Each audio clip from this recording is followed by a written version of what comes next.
Okay. Part of our auto replenishment process, the file is quite big, so we had to split it into two.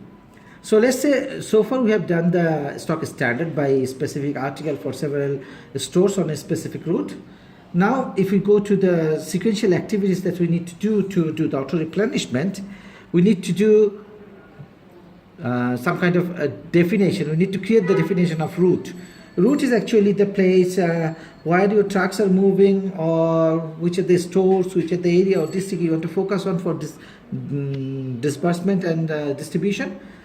So let's see how the routes are defined. I am opening the screen again.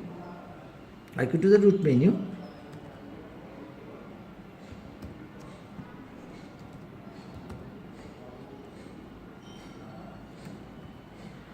Okay. Last time when we were doing this thing, we were using this route MON01. It was a route created for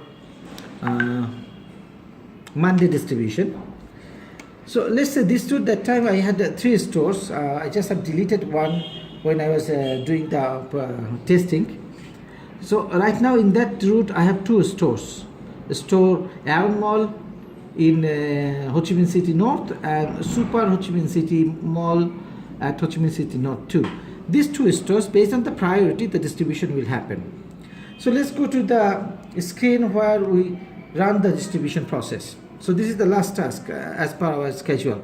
Assortment key is done, standard is done, route has been done, now supply trigger. This is the job we need to do on a regular basis. I need to tell you a few things. For example, assortment key we are not going to do every day. It is going to be a job over a long period, like 6 months period. Stock standard can be defined every quarterly or even based on the festivity. Route is based on the warehouse capability of distribution, what they want to distribute, what they want to focus. If there is a new store, they can make a route only with one store. That's not a problem. And finally, the supply trigger. This is the day-to-day job of the warehouse people or the store people who are going to run the auto replenishment process. So in auto resupply process, we usually set a date when the supply we want to do. It's a very simple date picker, the way we do in other places. We need to define the air week. This is a common phenomenon. It is not mandatory, but this will help us telling the execution is happening on which week. And then we need to know the distribution is going to happen from which location. For you, this is for us, this is a CDC Ho Chi Minh City is our common warehouse center, distribution center. However, our system is smart enough to handle the distribution from a specific store, provided the user who is using it should have the right to use that store. So let's say you remember before or not, Mr. Shiv has 3 stores assigned to him. If we want to see where it has been assigned, let me show you something.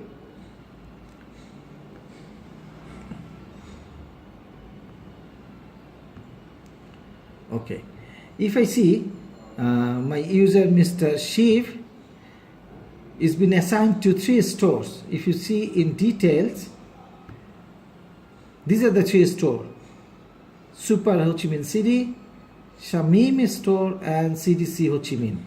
That means he can start any execution process from any of this store.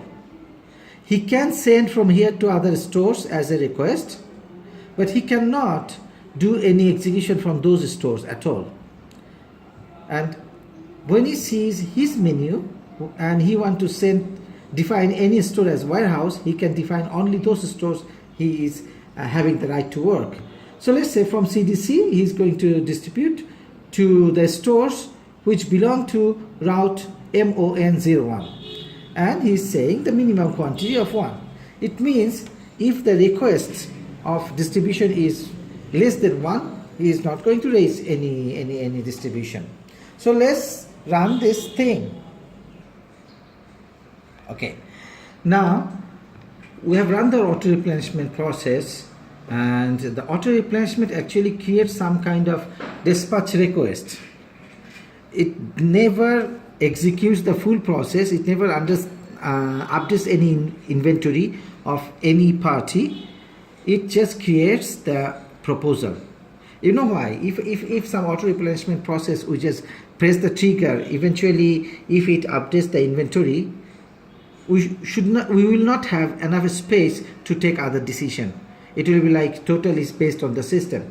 However, here it is happening in two layers. First of all, it at the first place it creates a supply request, which is a dispatch request, and then you have right to make it happen.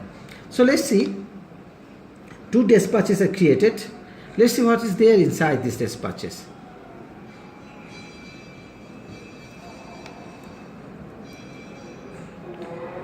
First dispatch is created to store 50101, only this article, 10 plus 10, 20 pairs, because those stores are not carrying enough inventory or something.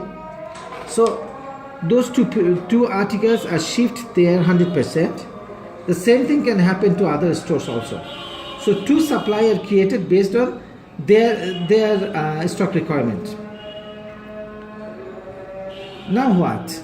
Once the dispatches are created, user needs to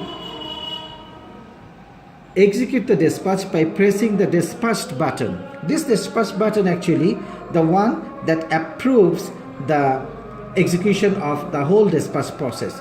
And this one has some option to write down some notes. You see one thing, the note here is auto, means it is auto replenished invoice. It's not manually generated invoice. The other day I was showing you how to create invoices. So, and I also can show you on a later date how to create invoices. But invoice is never complete until it's been dispatched by a human intervention.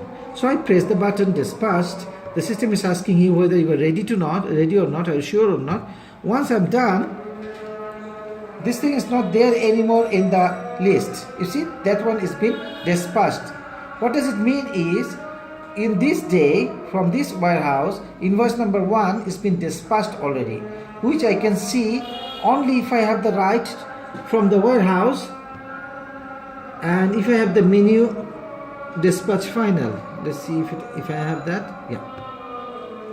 In dispatch final, I can see on today's date, the last one was this one.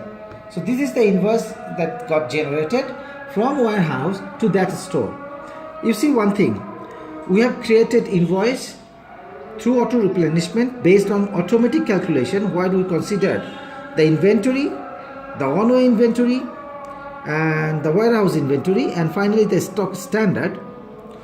And finally the execution happened only when the dispatch is being confirmed. So I see what is inside. Inside is the same story. This is the dispatch that is going to that store. And if I log in as that is store, let's say 50101, then I'll be able to see this this dispatch information as a on way for me. Let's log out from here and try to log in as a user of store 50101. So I'm logging out from the system, then log in again. Now I'm not going to be a user of the warehouse. I want to be a user of, oh my god, maybe this one. Okay, I'm the, oh, not this one. I need to log out again. Sorry, Shiv, what we think we'll have to put the store code in front to have better visibility.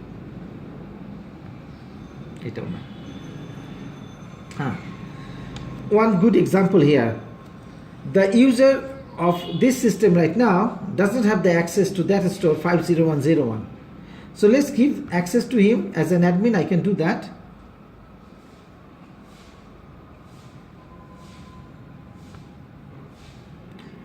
I'm giving Mr. Shiv the right to use store 50101.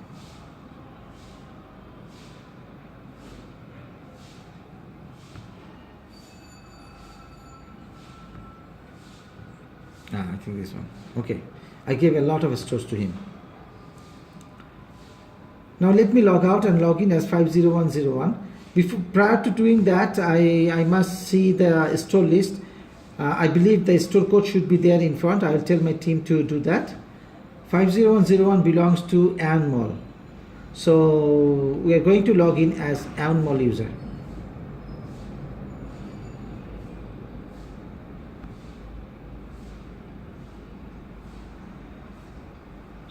Aon Mall user. So I'm a user of Aon Mall now.